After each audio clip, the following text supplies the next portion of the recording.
Stand for the pledge, please. I pledge allegiance to the flag of the United States of America and to the republic for which it stands, one nation, under God, indivisible, with liberty and justice for all. Welcome, everyone. This is Monday, March 3rd. If you have any questions, comments, or business with this body here tonight, under public comment, you can come up and you get 3 minutes. Or if there's anything we're going to vote on, before we vote, we'll give you a chance to express your opinion on that, too. I'm going to ask for the roll call at this time. Mayor Cedar. Here. Councilmember Gottler. Here.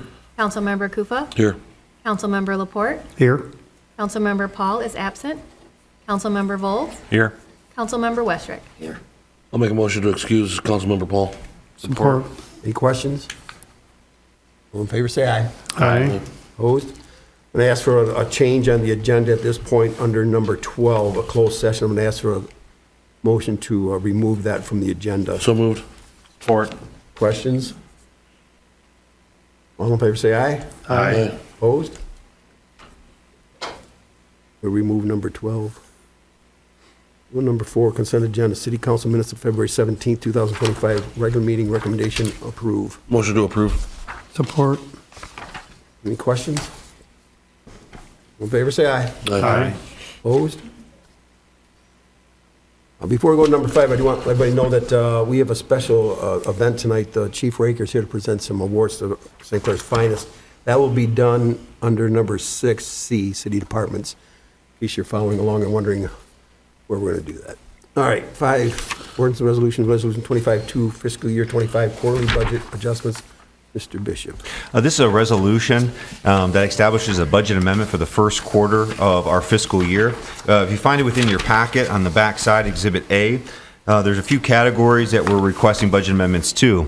I'll go in order for you. If you look at the top, the general fund, the 101 account, if you scroll down to cemetery, cemetery had a budgeted expense, original budget of $87,576.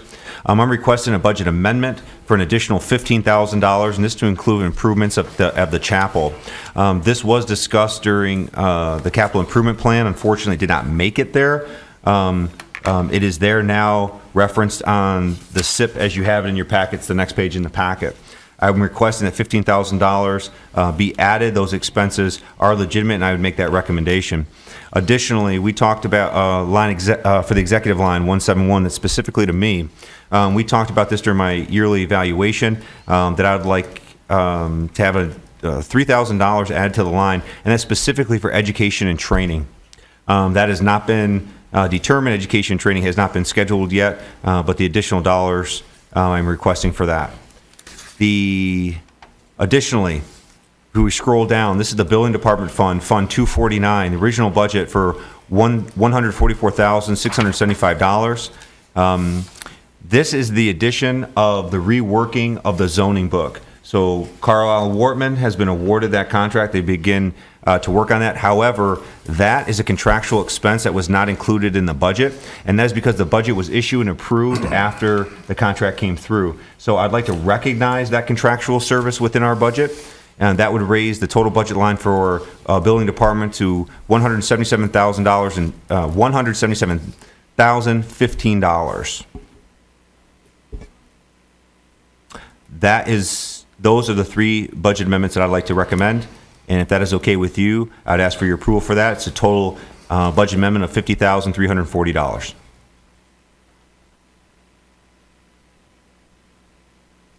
I'll make that motion.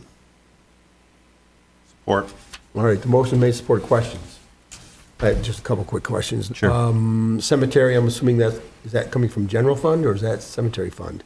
It's from the general fund, which in the general fund is the cemetery, which is 567. So it's the cemetery line that it'll be drawn from. But it is, in essence, coming out of the general fund. But that was part of the 5-year capital improvement plan when you presented the budget fiscal year 25. Yes, it should have been listed as $15,000. It is there listed now. All right, so the building fund, the building adjustment, the 32, does that come from the building department? That comes directly from the building department. It would be charged against the building department as an expense. And that would be, yes, it'd be on the expense line, billed to the building department for $32,340. All right. Anybody else have any questions? Is that the accounting on the side there where it's listed as the unfavorable 32,340? Is that already spent? Is that why it's indicated that way, where the 15 and the 3 are not listed that way on the upper? Yeah, okay. Correct. That was my only question. Anybody else? All right, call the roll, please. Bowles? Yes. Westrick? Yes. Gatler? Yes. Kupa? Yes. Laporte? Yes. Cedar? Yes. Resolution adopted. All right, thank you. Reports administration, A is City Superintendent, Mr. Bishop. I'd like to start out just by making a note. I have 4 announcements tonight, but the first one, I know the friends and family, little ones, this is the 6th season, so a lot of sniffles at home, a lot of sore throats, a lot of kids are staying home right now. 2 of our own have been under the weather for quite a long time. Just want to reach out. If you see Jen Burlingame, you talk to Jen, just wish her well. She's been in the office a couple of days, and we'd like to see her get back on the mend. Kevin Markle's back with us. He took a pretty took a pretty big hit on his health, but he's back on his feet. He's at work today, and just one of our own who goes down for a little while, sickness or otherwise. Sometimes it's good just to lift them up, pick them up. They'll be back in no time, but just our thoughts are with them. The other thing I want to mention tonight. Waste management throughout the city, we noticed that recycling, we're getting used to the new schedule. We're getting used to either getting the bigger cart reduced down to a smaller cart. One of the bigger items, though, we need to address is bulk items. It's something that our office and administration has been talking about for quite a long time. We have confirmation as of today. This new thing they started in January was you get 1 bulk item on the first Friday of the month, and after that Friday, you got to call in. They're going to charge you $35. That's not happening anymore. So what's going to happen is that every Friday is going to be bulk pickup day. They are still going to require that we have a call in. We do need to get it scheduled. You need to make sure, they need to know, because they're not going to drive aimlessly around town looking for bulk items. So it needs to be scheduled. But what was happening wasn't working. And so we worked hard with Waste Management. We said this is not good for our residents. And so what is good for our residents is bulk item pickups every Friday with a call in to pick those things up. So we're making that adjustment, and that literature and the way to get that scheduled and picked up will be out to you shortly, okay? Also, this is important as it relates to what's going on in the industrial park. If you've driven by recently to EPC in the industrial park, you'll see cranes, you'll see bulldozers, you'll see a lot of earthwork. What they're building out there is a booster station. They're going to be installing water mains, and they're building an 80-foot water tower. This is not to improve capacity around the city. It's in relation to the overall footprint of the LDFA, or the industrial park. So there was a $3.6 million grant on the line through the Michigan Economic Development Corporation. We have secured that grant, and those final agreements were signed off today. So what happens now is that money is going to be sitting at the state until the attorneys at the state sign off. Our attorney works so much quicker than that, and I wish he was on it. But the state is a different story, so we're working through that. I fully expect that we should have access to those monies and start getting reimbursed for all those expenses we've had forward, and the patience of the vendors who have waited and waited and waited. We're finally going to be making everything that's in the rears on that one come forward for $3.6 million. Last but not least, and I think this is up for more discussion than an update, but I do think we need to address what's the thickening ice in the harbor. We had a sounding test this is about last week. Harbor Master Shorkey went out there, and there's 16 inches of ice right now present in the harbor. 16 inches of ice, when that thing starts to break loose, all kinds of things can happen. And so what I'd like to open up for discussion is, last year we had reached out to an operator here in the city, and we had him bring in a long arm excavator and to help break up the ice when the time was right. I would like a discussion or just some questions, or at least the directive to go forward and explore the idea of what that's going to take. It is a bit of a gamble. There's absolutely no way to tell what kind of thaw and what kind of period of thaw is going to be, but I don't want to be caught off guard, and I definitely don't want to sit on our heels and just hope nothing happens and then something does happen. One way we can prevent that is bringing in a long arm, having it parked out there in Pine Shores, and getting ready to break up the ice to get it flowing when need be. So I need a little bit of direction there, if we'd like to sit and wait, or if you'd like me to start contacting operators and getting some prices. can you have for the next meeting some numbers from these people and tell us, here's what it costs to have them do it 2 times, 3 times, and then we can go from there, or do we not care what it costs? Well, I think this will happen before next meeting. This is probably next week is when we're going to see 60-degree weather and an inch of rain possibly, and that's when the problem's going to happen. It will be before next meeting. That's a good point. So, it was my opinion, from paying close attention, I thought it helped out immensely when we had this problem just last year. That's my opinion. It sounds like the harbor master is concerned, and he was happy with the results of doing that.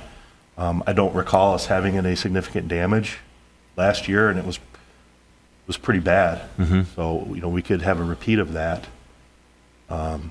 So I would be interested in having somebody on standby for, did we spend a couple $1,000s on that last year? We spent $3,000 on the initial drop off of the equipment, and then after it thawed and the ice was moving and cleared out, there was an additional cost to clear all the brush out. That was what was collected coming down river and then getting caught along the banks and in front of the boathouses and so that was an additional cost. But to plant there and to break it up, the actual action of breaking it up, I remember last year a bill, this is right around $3,000. I'd rather do prevention than repair. So I live there, right? I've watched it year after year. The problem is at the golf course, it ain't broke up at the mouth. So it has nowhere to go if you don't start at the beginning. Okay. And it backs up and backs up. It does more damage, when he breaks it up. Lets that loose 5 feet at a time. You got to start at the mouth. Like the one year we had, Manitou come in and had to break it up because it can't go anywhere if it's still frozen between Pepper Joe's and the marina. That's got to be broke up first. Yeah. It has nowhere to go if you don't start at the beginning. I wonder if I'm just spitballing here now because we're brainstorming. I wonder if there's any way to get that same long arm down by the launch. That launch is a lot closer to the mouth than it is back I know behind like the docks. Warrior, and they run a boat through from the mouth in. Yep, and break it up on the way in. Break it up on the way in. Well, and we used to do that too, but we don't have the luxury of that contractor in business anymore. Didn't Malcolm used to do that? So I don't know who Port Huron is using or if they would be available or at what cost it would be either, but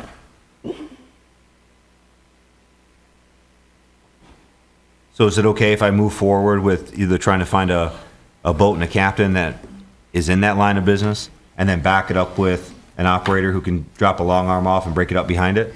Yeah. The boat's only going to go so far in. Yep, Sure. yep. I'm with Micah, be proactive. Okay. Ice, I'm not going to wait on this. Okay. I will do that. Thank you. That's all I have this evening. All right, any questions from Mr. Downey, you got anything tonight? Nothing this evening, Your Honor. All right, city departments, chief, you're up.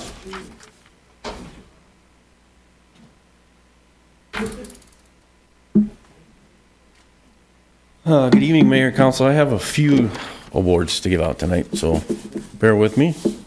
If, John, will you come up here? You know, over the years, as you know, Tri-City Auto has done some service on our vehicles. And last year, I think we started with them in 2019, but last year, John and his coworker Jason decided to join our Citizens Academy to learn about what St. Clair PD does and how we do it. And after one of those meetings, they saw our partner here, PD, sitting out in front of the police department in the lobby and asked questions about him. And I told him he's kind of out of service. He's old. He's over 20 years old. And he doesn't work well. And they asked... All right, knock it off, PD. They asked if they could take a look at him. So they loaded him up in their truck, took him to their shop. He actually got his own hoist out there. And I think they had more fun with PD than some of the kids do.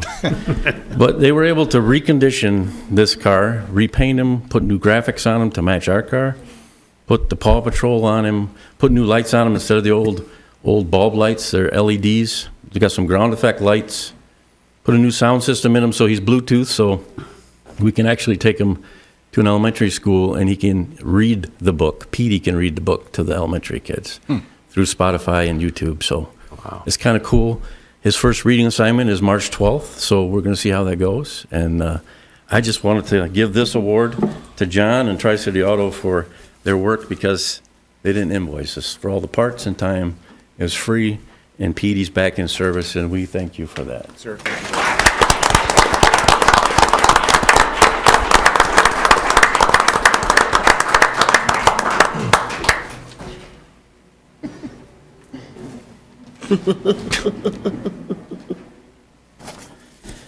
All right, now, so the fire on Bree Road.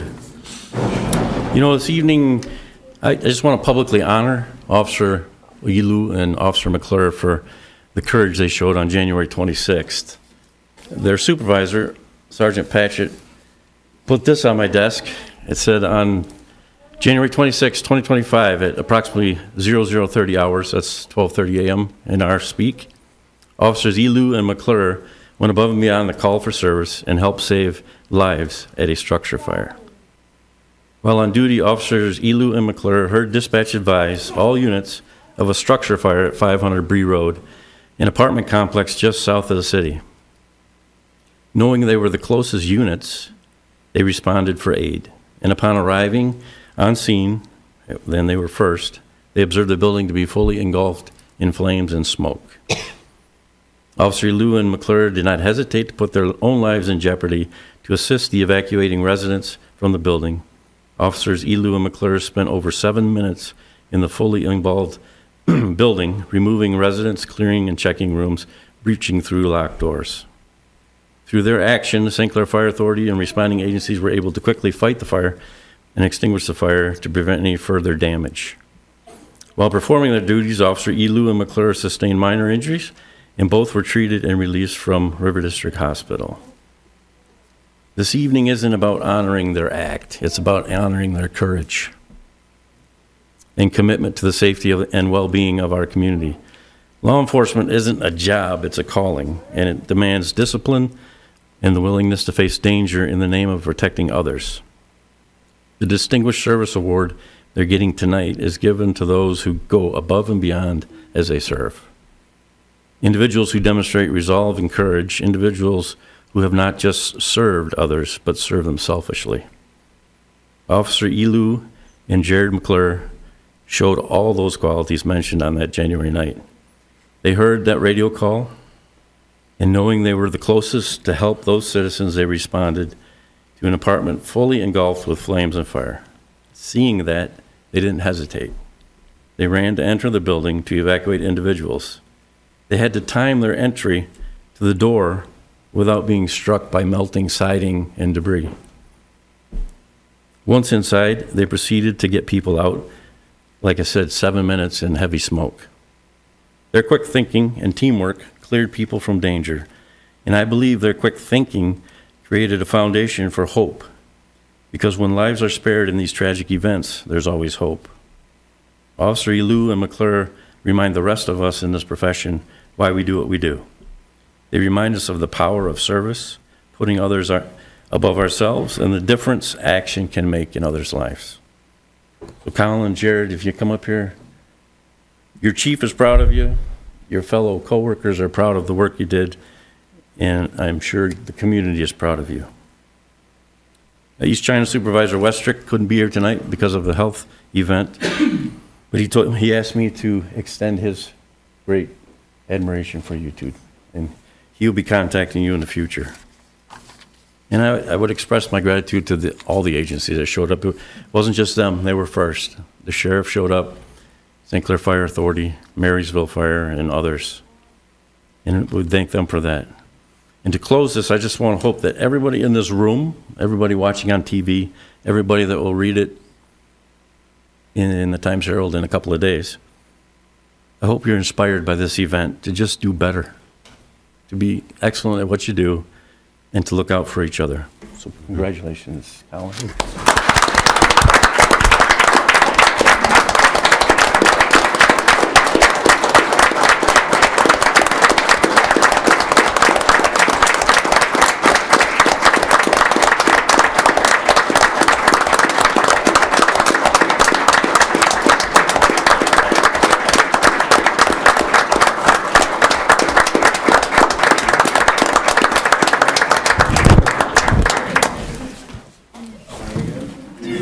Colin and Jared?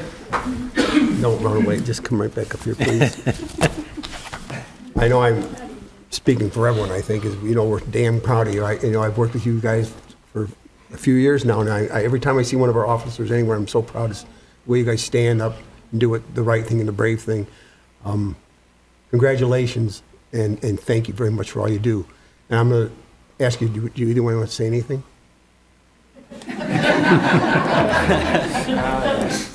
Didn't really have anything prepared, but, it's just, it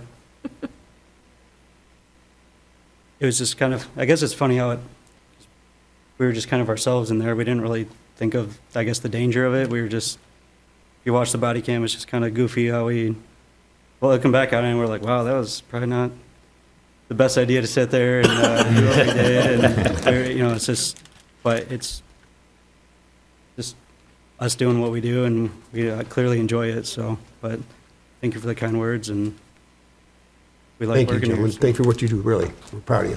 Appreciate it. So, Thank you. No, I'm good.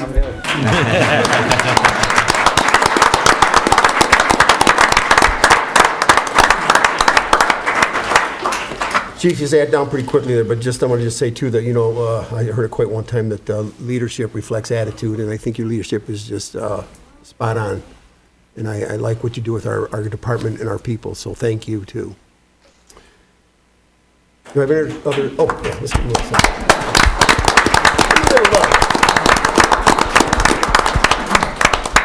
on. Any other departments tonight? Oh, here's the best surprise for all of you. Those that came for this presentation, if you would like to exit right now, so you don't have to sit through the rest of, which is going to be a very exciting meeting, don't get me wrong, but make your escape now or you're here. That was a bit of a tearjerker. Yeah, it really was. It was over back. I know. Now he knows how to empty a room. That was solid. That was good. You think about that, when you get that call, Oh, you're the one that's going to do it. They did. You got to be They had to go special. through the dark to get there, but they did it. Yeah. yep. Oh, how would you react? You'd probably do the same thing. You hope so. Yeah, you would think so. But it's funny, they say they look back at the video and they don't realize how they acted. It was All right, we will move on to letter D here. Authorities, boards, committees, commissions, council reps. Anybody have anything tonight? We have no unfinished business. We're going to number 8, new business approved earned sick time policy. Mr. Bishop. Thank you. If you recall our last meeting, we had talked about the new Earned Sick Time Leave Act that took effect February 21st, 2025. And to comply with the Earned Time Sick Act, it's encouraged that all public agencies, all employers, create a policy. And this policy directs us on how we communicate with new hires, how we communicate with department heads as they bring on new hires, and how accruals of sick time will be calculated and what that entails. Last time we tabled it, and I don't want to get ahead of myself too, but is there anything that we need to do before we discuss the new sick time? Because we did officially table it. Do we need to have any action to bring it off the table to discuss it again? Or Yes. Okay. I will make that motion to untable. I'll support that. Okay. Okay, the motion's made and supported to bring it back off the table. Questions? All in favor, say aye. Aye. Opposed? Okay, it's back on the table. Okay. Thank you. I don't always follow rules, but I do know procedure. So, okay, so now that it's open to talk about again, so we went back on the meeting that we had that Friday. Legislation was critiqued, and there was some actual adjustments made to the Sick Time Leave Act. The biggest adjustments, essentially, are going to be what we had for 6 months of accruals. That's broken down to 2 months. Meaning that if we hire somebody back and the earned sick time that they had for every 30 hours work, they earn 1 hour sick time. That stays the same. If that person is with us and they were released on seasonal duty, previous the revision, if they came back within 6 months, their entire accrued bank would come back with them. That has now been shrunk down to 2 months. So that essentially eliminates all of our seasonal employees. We don't carry anybody for less than 2 months on off like that. And so that really kind of wipes things out. It is highly recommended that we are passing a municipal policy. So like I said before, we can communicate to our employees and our departments can communicate to their seasonal employees. And these are things like lifeguards, people who work at the golf course. These are YAPS supervisors. This is recreation supervisors. These are primarily seasonal employees that we have. Now, the law, just for clarification, this applies to everybody, full-time, part-time, temporary, seasonal. However, our current policy as it comes to full-time and part-time is better than the Earned Time Sick Act. So we're not going to reduce their accruals or reduce the amount that they already earn on sick time PTO, but we're just adding it for the seasonal. So it applies to everybody, but there's a portion of our current employment that gets better PTO. So we're not bringing that back down. We're just keeping business as usual. It's for our seasonals and for going to be our new hires that this is going to affect. Important distinction is, for the purposes of this policy, the City of St. Clair defines a year as beginning October 1. So it applies and runs for 12 consecutive months. Accrued unused sick time is not eligible for payout at the time of separation, nor at the end of the benefit year. Meaning that if I've worked summer and I have earned, say, 4 hours of sick time PTO, and I'm going back to school or whatever have you, there is no payout. It is a use it or lose it type benefit. Okay. The provisions here at the bottom of the page: employees can use accrued sick time for any of the following reasons. Everybody can read, so I won't go through every area here, but it's essentially for all the things common to why you'd call in for sick time. Okay? Another major component of this is that nobody would be retaliated or penalized now to use their PTO. And that also applies as a statement to one of our new and seasonal employees that they will not be penalized or retaliated against in any way for requesting or using their accrued paid sick time for the purposes of designated above. Employees who feel as though their rights under this act have been violated can file a complaint with the Wage and Hour Division of the Michigan Department of Labor and Economic Growth or bring civil action against the City of St. Clair. It's important to have these and name these disclaimers, as it would apply, this information will be given to all new employees coming in, regardless of their status, full-time, part-time, seasonal, temporary. Okay? So last time we had tabled this because in case there was change of legislation, there was a revision. We revised it accordingly, and I want to say that the team at City Hall took, I feel, great lengths to not only go by this, to update this, to revise this.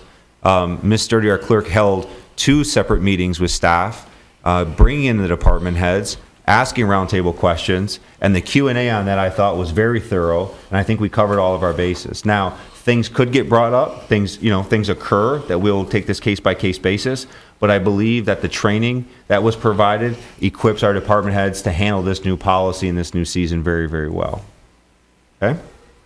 Are there any questions about the earned sick time policy as it's presented? Okay, I'll look for a motion to approve that earned sick time policy. So moved. Support. Motion made, support, question. Call the roll, please. Bowles? Yes. Westrick? Yes. Gottler? Yes. Kufa? Yes. Laporte? Yes. Cedar? Yes. Motion carries. Thank you. Thank you. Thank you, Mr. Bishop. B, recommendation for the award of North 6th Street reconstruct and 11th Street drainage correction projects. Ryan Kern from AEW is here tonight to enlighten us on about roads and drains. Good evening, Mayor and Council. We took bids a couple weeks ago for the reconstruction of North 6th Street from Vine to Brown Street. Project will be similar to what we did last year over on Oakwood, Hugo, and Jackson Street, a full reconstruction, new curb and gutter, new handicap ramps, new driveway approaches. And then in addition, the existing sidewalk on North 6th Street does not go all the way to Brown Street. It just kind of dead ends about 300 feet short of Brown Street. So we're going to extend that sidewalk as part of the project on the west side of North 6th Street so that it connects in with the existing sidewalk on Brown.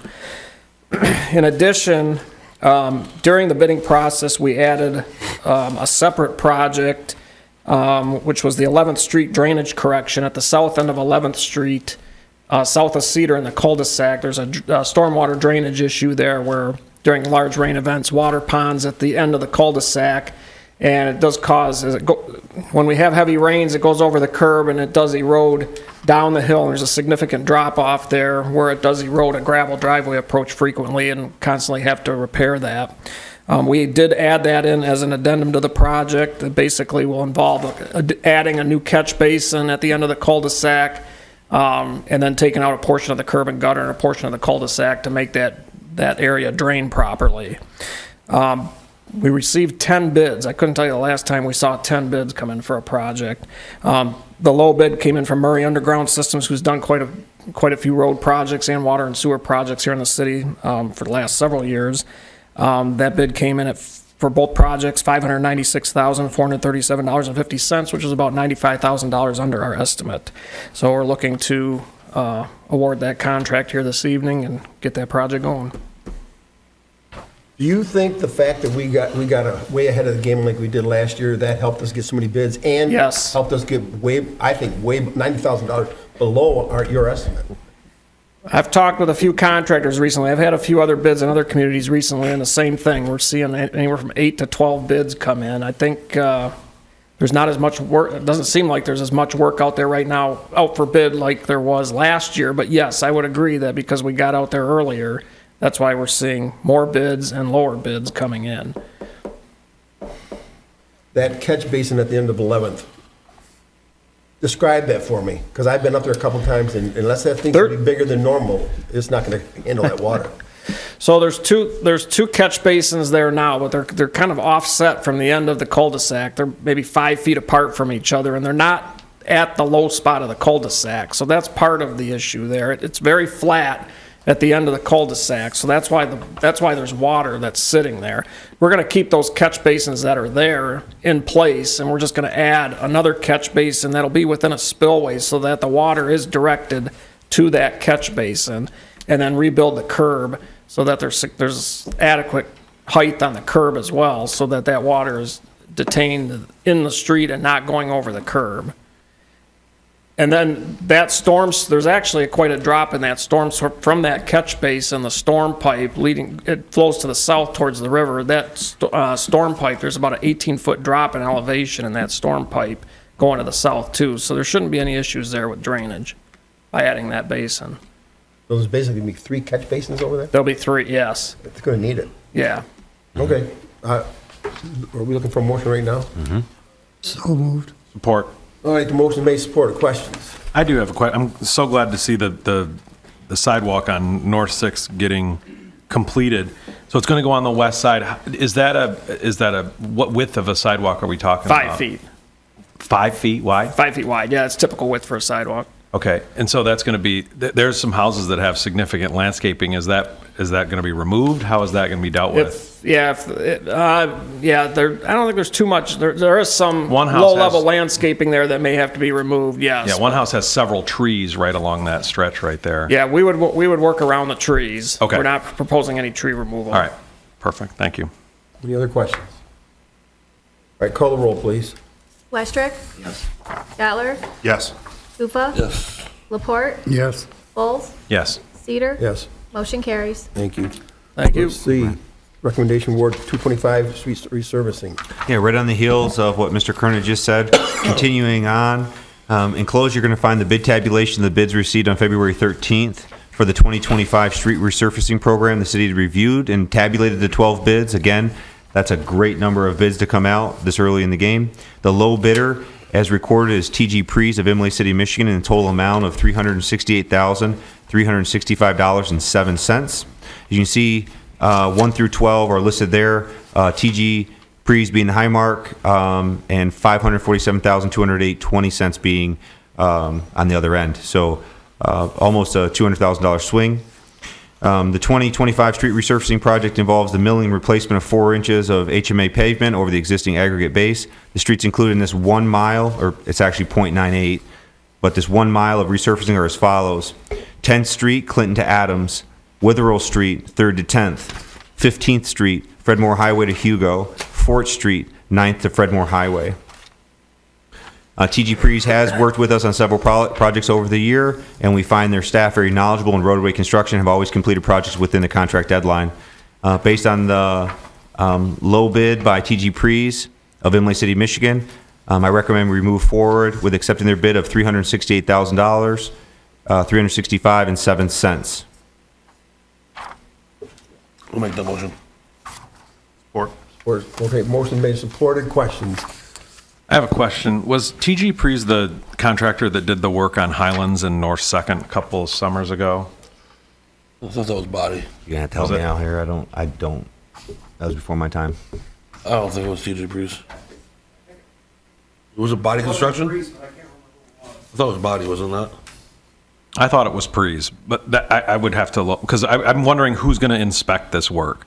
Because I remember we had an issue with who was inspecting the work on those projects, and I don't want to see that similar situation. We've hired AEW for construction administration. Okay, thank you. Ryan, the 368, where the how's that fit as far as what your estimates were?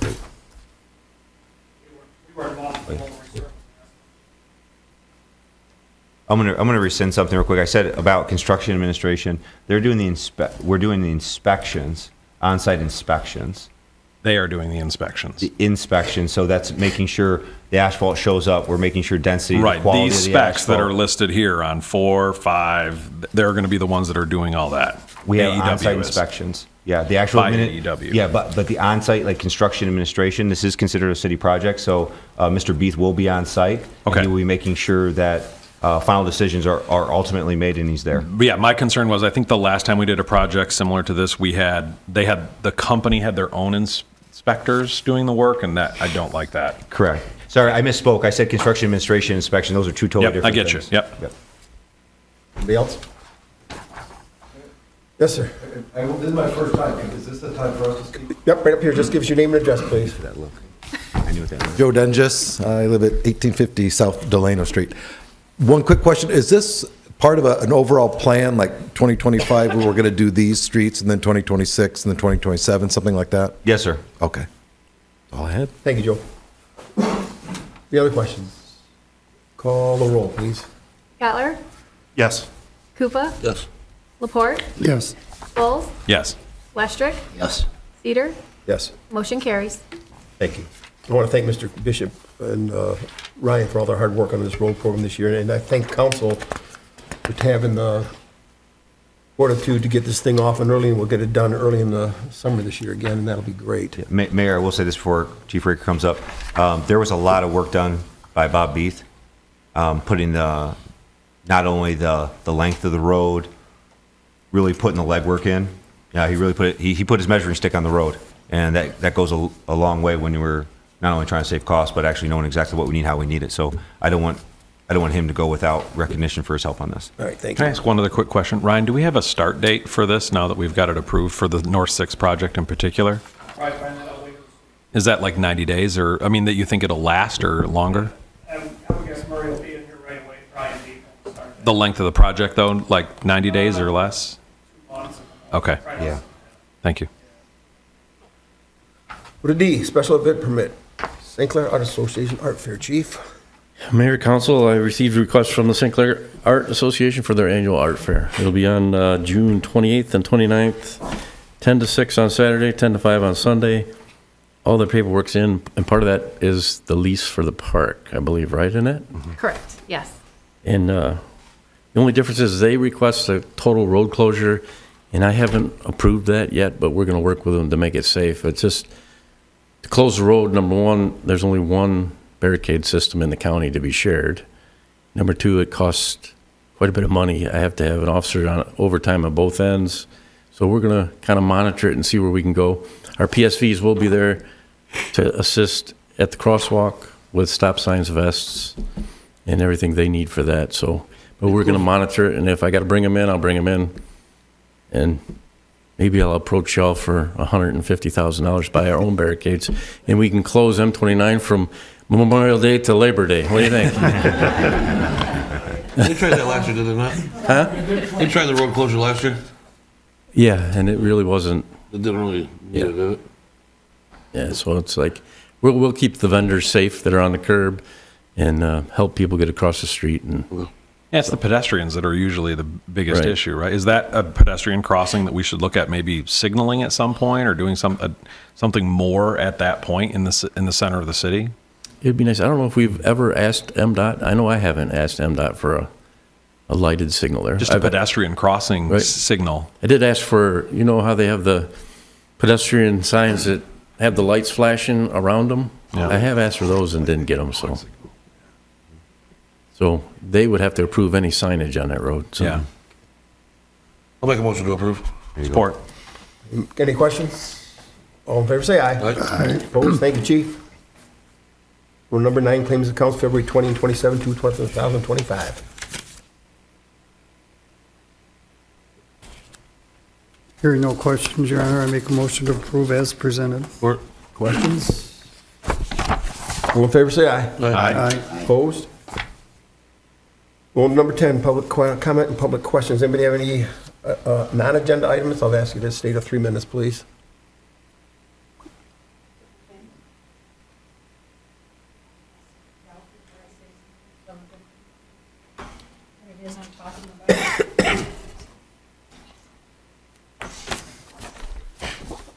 Thank you. Thanks. Thank you.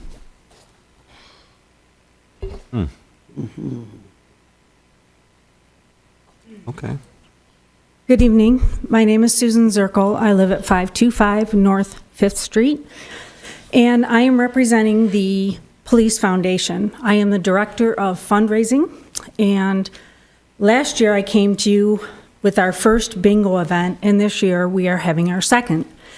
We are excited to announce that our euchre tournament was our first fundraiser, and we raised almost $4,000 for the scholarship fund.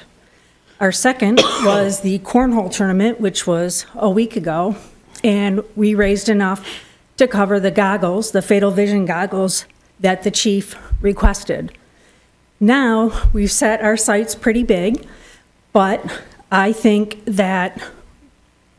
have a nice shot at least trying. But I wanted everyone to be aware of what we're doing to support our police department and to help the city with your budget. So that's all I have. Thank you. Thank you. Thanks for all you're doing. That's great. Anybody else?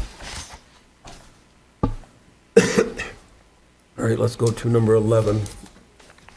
I have one thing. Our next meeting is scheduled for March 17th, which is St. Patrick's Day. And I know that Mr. Laporte, Mr. Paul, and Mr. Goof over here will be busy that day. I'm going to ask if council would want to consider moving that meeting to the next day, the 18th. And if so, would you also entertain the idea of moving it to Tuesday and starting at 6 o'clock, just to see how that plays out? I think it's a good idea. I like to try it. Yeah, I agree. I won't be here on the 17th. I will need a motion to that effect. Move it to the 17th and move it to 6 o'clock. Move it to the 18th? 18th, sorry. I'll make that motion. No support. All right, so the motion is to move the meeting on the 17th to the 18th and to start at 6 o'clock. Questions? Is the start time at 6 o'clock to maybe try something new? We'll see how that goes. Okay. Yeah. All right, all in favor, say aye. Aye. Opposed? Okay. Anybody else?